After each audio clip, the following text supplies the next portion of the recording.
one, we're paid by the public. That's the people we serve. So hey, it's about customer service. That's part of our pride, commitment to service, all those values that we have, honesty, integrity. So yeah, all those things go hand in hand with it. Most people would think it comes natural though, so why training on it? Anger comes naturally as well. But, so you know, we need training on any situations you come up with. You never been trained how to deal with a heart attack or a guy drowning before. Same thing, you might have been in an industry where you've never had to deal with people. Yeah, you're gonna need it. That's true. There's the expectation that we get there and help them, but I think there's also an expectation that we provide caring, compassionate service, you know, with a professional attitude. I think there's times when it gets routine, but we deal with patients day to day. We go into people's homes. We're the first ones they see in need of help. Yeah. They may be not thinking right. They may be not thinking straight. Maybe their family member's sick. They need assistance. So I think that's the time where, you know, being caring and having good patient care and bedside manner is what they're going to remember the most. Not going to remember all the drugs we gave and all the IVs we started and everything, but just how we treated them.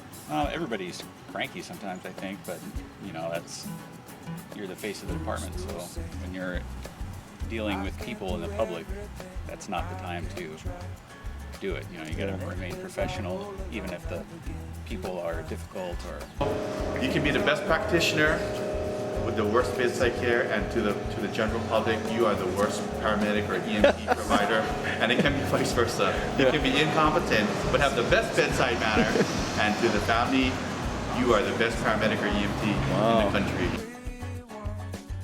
We'll sing and dance to Mother Nature's song. This world keeps spinning and there's no time to waste. Well, it all keeps spinning, spinning round and round and upside down. Who's to say what's impossible and can't be found? I don't want this feeling to go away. I think Muhuli, 90 Muhuli Street. Okay, my computer shows that you're calling from apartment Bravo B3, is that correct? Yeah. Oh, okay. Can I get your phone number? But you can just send an ambulance up. Take turns, go. You can just send an ambulance up real quick, because she's dying, I think so. What is she? Is she conscious, sir? Yeah, a little bit. She's blinking. Okay, is she breathing? I'm not sure. Wait, sister, she's breathing. Oh, yeah, she's still breathing. Okay, she's breathing. Okay, we're gonna just put her on the floor. We're gonna open up her airway. My partner's already sending an ambulance. Okay. Okay. So what again? Okay, we're gonna put her on the ground. We're gonna just open up her airway and make her breathe. How you do that? Okay, we're gonna do.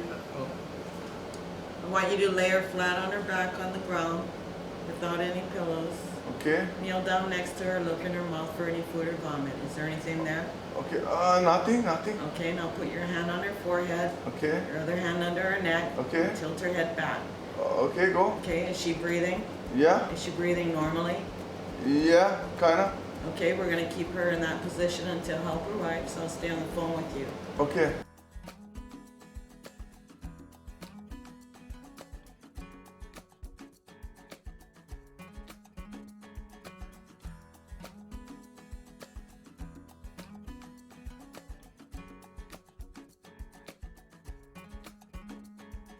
Who's to say what's impossible they forgot?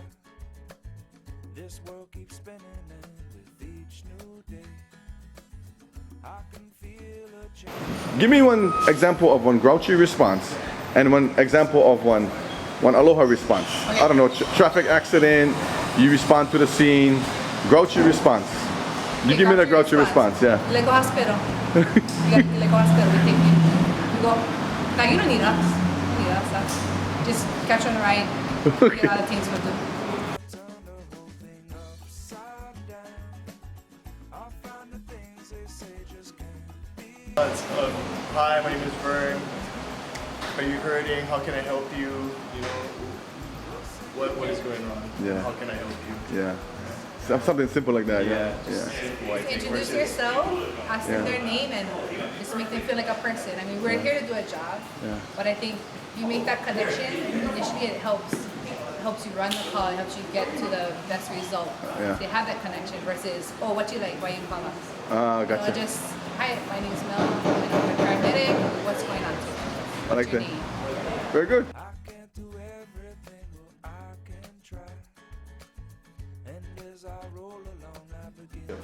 Okay, I think one agency is like say, you know, because we have a lot of repeat guys, yeah, not just frequent guys. Okay. So you kind of know the MO, you know where they are, like where they live or whatever. So you hear that come in, so they're like, again. Yeah. They're calling for like same thing again. We go there, gonna be same thing. Okay. What's wrong now, Johnny? Huh? What's wrong now? What's the problem? Okay.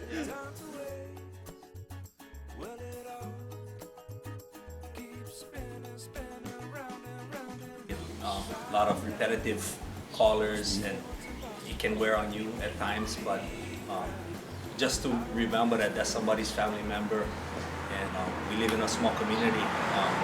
It's a service that we took an oath to provide, and so until that day we hang up this badge, that's what we gotta do. And we kind of lighten them up actually before we get there. And then by the time you get there, it's like Clay alluded to, it's basically you're just going to, this is your job you gotta do at that point. And if you focus on doing your job, then you kind of get off the fact that this is the same guy over and over.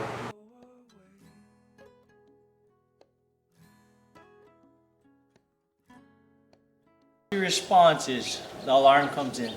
Okay. Walk to the ambulance, get in, get to the house. What's going on today? Okay. Take it from there.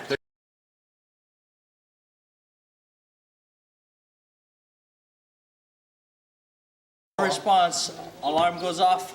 Okay, boys, let's go, let's get ready. Who's on what vehicle, what apparatus? Make entry, smile, make eye contact, introduce yourself, and take it from there.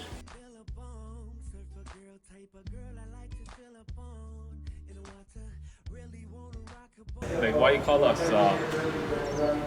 Oh, because you guys supposed to be here already. You can drive up hospital yourself, yeah? We're not gonna take you there just for take you there. Okay, good.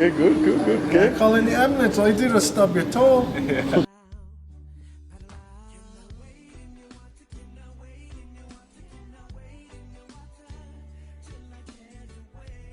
How you doing? We're here for help here from the fire department. Tell us what's going on today. Oh, really?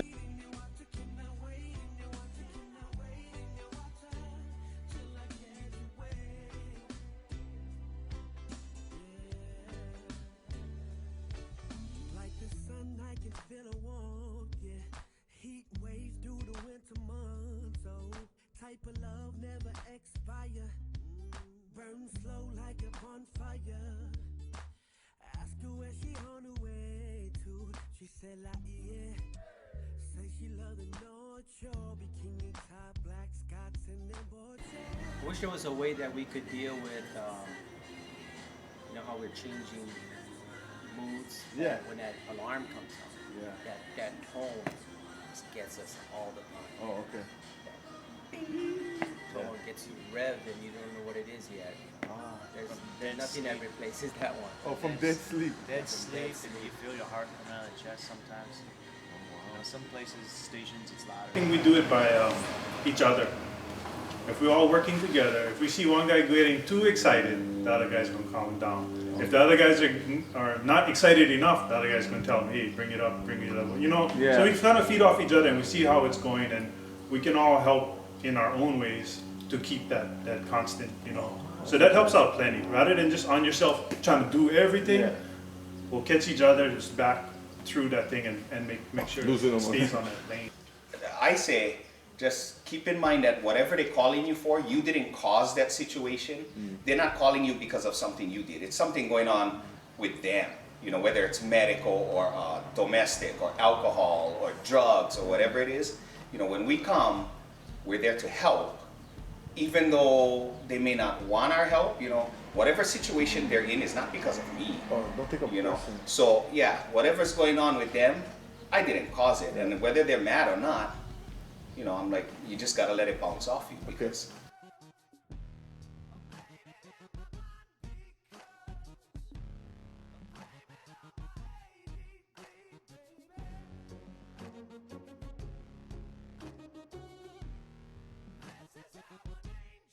about to make a couple of years, but you know, with every call, you know, everybody kind of gets a different slideshow of experiences, and you try to take what you learn from each call into that next experience, you know.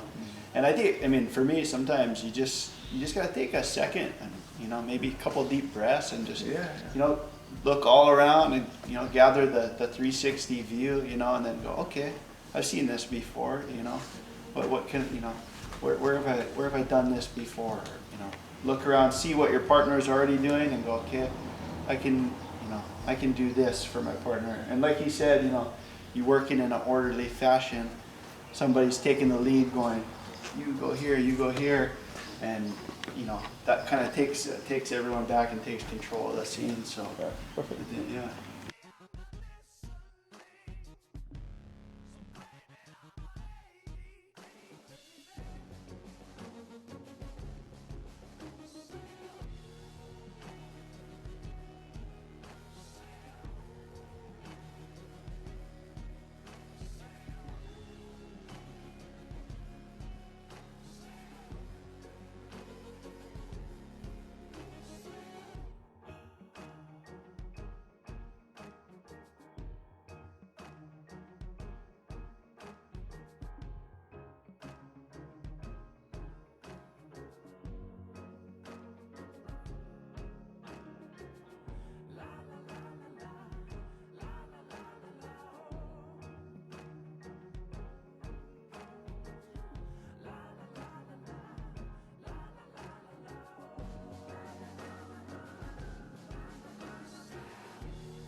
I mean, like during work, we're planning what we're gonna do off of work. Okay. So like if we go surfing, we're out in the water, we talk about calls. Oh, you guys go with each other? And then other guys come with us, or if we go diving. Oh, diving too? Dive and then drink a couple beers after and talk about the thing, and then it's all good after that. We don't bring it home. So it sounds like your relationships is important to help each other cope with the stress. Then. Yeah. I never know you guys hang out of work, outside of work. Yeah, a lot of guys, they golf. We get golf trips, dive trips.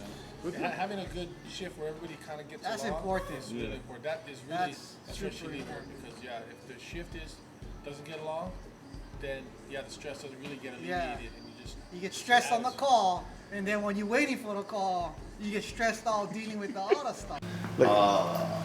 Yeah, I like to play softball, fishing, diving. You know, my kids like the beach, so spend a lot of days off at the beach. And my kids play sports, so I'm real into my kids' sports too. You know, that keeps me really busy. And that's some good distraction, you think, from the everyday? Yeah, you know, I try to, when I leave the fire station, I try to leave it behind me. You know, I don't try to take it home and dwell on things, because then you just kind of drag your work life into your personal life, which sometimes is not a great thing, you know, because like for me, my wife doesn't really want to hear it. Honestly, she's not gonna sit down and listen to me. Yes, you know what happened yesterday? Oh my God, you know. She didn't really. We all do. I mean, well, we just got back from swimming. Some of us run, some of us are built like tugboats, so we swim. Oh, okay. It's a good release for all of us. But then, even just in the firehouse, we have each other. Talk to about, you know, whatever problem we went on. We go over the calls we went on. That's a big part of stress relief. You'll notice that the guys always talk to each other. Oh, okay. That's a big part of, you know, winding down. In the or way talking through, about but you can calls. kind of support them, you know, make sure that, you know, they're okay with what had happened, and if they like talk about them, just be there for have them kind, because, you know, this is one kind of, I hate to say for lack of better words, kind of one macho manly environment where people are not going to tell you if they're struggling with personal feelings and stuff, because it's not what you do well. People internalize them a lot, sometimes it'll come out in a bad way, in a later way, but you just got to be aware of who you're working with, their personalities, and, you know, try, if they need help, pull them in, and you know, the best thing is not to do them in front of everybody. Like, you know, these guys always say, if you see somebody kind of, you can tell differences, you know, hey, you catch them in the locker room and just, hey, man, everything okay? You know, just open up the lines of communication, but that's the best way you can help them. The new guys, hate to say it, but I mean, that's just one learning process, man, for not, like you say, not take them home. Same thing, you gotta bring them back to the station, because if not, you're not gonna last long. Wow. You guys would agree with that? Yeah.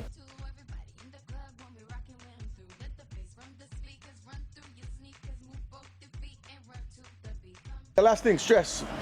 How you deal with stress, Mr. Lee? Self-medicate. You want it on? Not on duty though, not on duty.